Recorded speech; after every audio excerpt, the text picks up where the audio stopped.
হ্যাঁ ম্যাডাম, আপনার পরিচয়টা দেবেন আমাদের ক্যামেরার সামনে। আর আপনার এই যে মাহি চেক, এটার বেনিফিট কী এবং সাধারণ মানুষ কতটা উপকার হবে সেটা যদি একটু বলেন। আমি ডক্টর শাশ্বতী সেনগুপ্ত দত্ত। আমি senior ENT consultant, Manipal EM bypass হসপিটালের।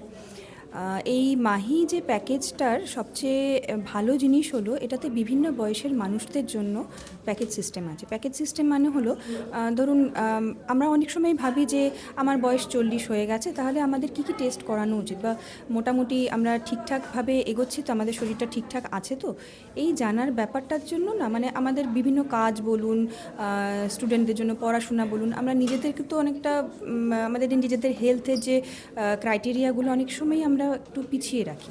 মানে রাত্রে যদি 6 ঘন্টা বা 7 ঘন্টা ঘুম নাও হয় চলবে, কিন্তু হয়তো আমাদের রাত জেগে কাজ করতে হচ্ছে।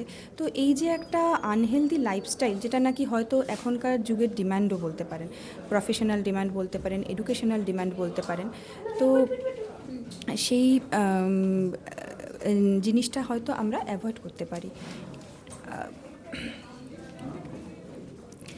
তো এই যে সমস্যাটা আমাদের হচ্ছে আর কি, সেখানেই মাহি প্যাকেজের মূল উদ্দেশ্য যেটা হচ্ছে বিভিন্ন বয়সের মানুষকে বলে দেওয়া যে তাদের কি কি জিনিস করলে হয়তো পরবর্তীকালে যে স্বাস্থ্যজনিত যে বিপদগুলো এড়ানো যেতে পারে।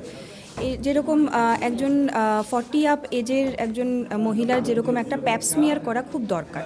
এই প্যাপসমিয়ারটা যদি করার জিনিসটা যদি সে না জানে, তবে কিন্তু হয়তো ফিউচারে হয়তো তার একটা সার্ভাইকাল ক্যান্সার বা এই জিনিসগুলোর হয়তো একটা মানে প্রবাবিলিটি থাকতে পারে। তো এই প্যাকেজের উদ্দেশ্য হলো এই বয়সের এই লিস্ট, এই জিনিসগুলো করিয়ে নিলে মিনিমাম বোঝা যাবে যে একটা ওভারঅল হেলথ মেনটেন হচ্ছে। আর এই জিনিসগুলো যদি একটা আমাদের অভ্যাস থাকে প্রিভেন্টিভ মেডিসিন, তাহলে আমরা হয়তো ফিউচারের যে বড় কোনো মেডিকেল ক্যাটাস্ট্রফি, যেটা নাকি আমাদের ওপর খুব বড় একটা ফিনান্সিয়াল বার্ডেন চাপিয়ে দেবে, সেটা থেকে আমাদের নিজেদের এবং অ্যাজ ওয়েল অ্যাজ আমাদের ফ্যামিলিকে রক্ষা করতে পারবো। এটাই হলো মূল উদ্দেশ্য। আচ্ছা, এই যে মাহি প্যাকেজ, এটা কি সবার জন্য কি জরুরি করাটা উচিত? ধরুন মানে যারা সাধ্যের মধ্যে নেই, মানে আর আমরা তো অনেকে জানি না আমাদের শরীরে কী রোগ আছে না আছে, এটা কতটা জরুরি বলে মনে হয়? একদম, এই যে কথাটা বললেন না, আপনার কিন্তু এই প্রশ্নের মধ্যেই কিন্তু উত্তরটা লুকিয়ে আছে, যে আমরা জানি না যে আমাদের কি কি শরীরের প্রবলেম হতে পারে একজন, এবং এই যে প্রবলেম কার কি হতে পারে, এটা কিন্তু আজ থেকে 20 বছর বা 40 বছর আগে মানুষের ভেতর যেরকম ছিল, এখন কিন্তু সেই ক্রাইটেরিয়া বা সেই প্যারামিটার্সগুলো পুরো চেঞ্জ হয়েছে।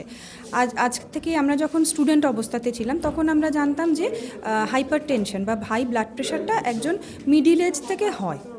কিন্তু এখন আমরা দেখছি একটা 20 বছরের ছেলে, একটা 19 বছরের ছেলে, তারও রেগুলার বেসিসে মানে ব্লাড প্রেশার বেশি থাকে, এবং তার কোলেস্টেরলের জন্য তার ওষুধ শুরু হয়ে গেছে। এরকম আমরা প্রায় পাই।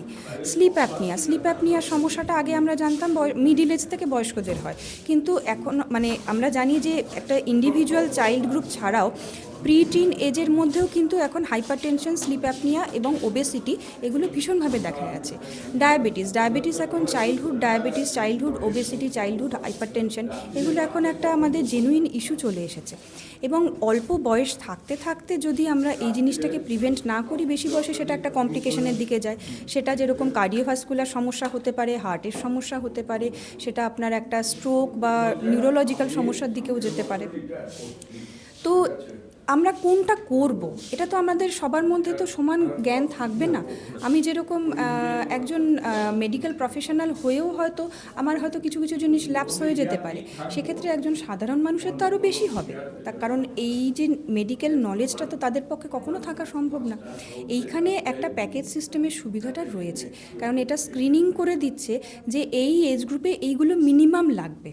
যেরকম আমি প্রথমেই বললাম প্যাপসমিয়ারের যে কথাটা, প্যাপসমিয়ার কিন্তু একটা 13+ এজের আমাদের কখনোই লাগবে না। আবার 13+ বা এই যে এজগুলোতে এখন যেরকম এইচপিভি ভ্যাকসিনেশন চলে এসেছে, হ্যাঁ, তো এই ইয়াং মেয়েদের বা ছেলেদের জন্য যে এইচপিভি ভ্যাকসিনেশনটা হচ্ছে আর কি, সেটা হয়তো আপনার 70+ এজের গ্রুপের মধ্যে অবশ্যই থাকবে না। তো এই যে এই ডিফারেন্সগুলো করেই কিন্তু এই প্যাকেজগুলো আপনার তৈরি হয়েছে, এজ অ্যাপ্রোপ্রিয়েট প্যাকেজ। এখানেই কিন্তু এই জিনিসটার মানে সার্থকতা, যে আপনাকে আমাকে মানে এটা সর্ট অফ একটা বলতে পারেন রেডিমেড সলিউশন। এখন তো আমরা সব কিছু আমাদের ওই ট্যাব টিপলে বা বাটন টিপলেই আমাদের একটা লিস্ট চলে আসার একটা প্রবণতা আছে। সেটা আপনি অনলাইনে ফুড অর্ডার করতেই বলুন, অনলাইনে কোনো একটা প্রোডাক্ট অর্ডার করতেই বলুন, বা যাই বলুন না কেন, আমাদের লাইফটা এতটাই ফাস্ট হয়ে গেছে। সেখানে বলতে পারেন এটা একটা আমাদের একটা রেডিমেড সলিউশন, যে এটা আমরা করলে আমাদের এই বয়স, এই বয়সের এই প্যাকেজ, তো এই প্যাকেজের মধ্যে কী কী পাচ্ছি, সেটা একটা খুব মানে simplified way of preventive medicine বলতে পারেন।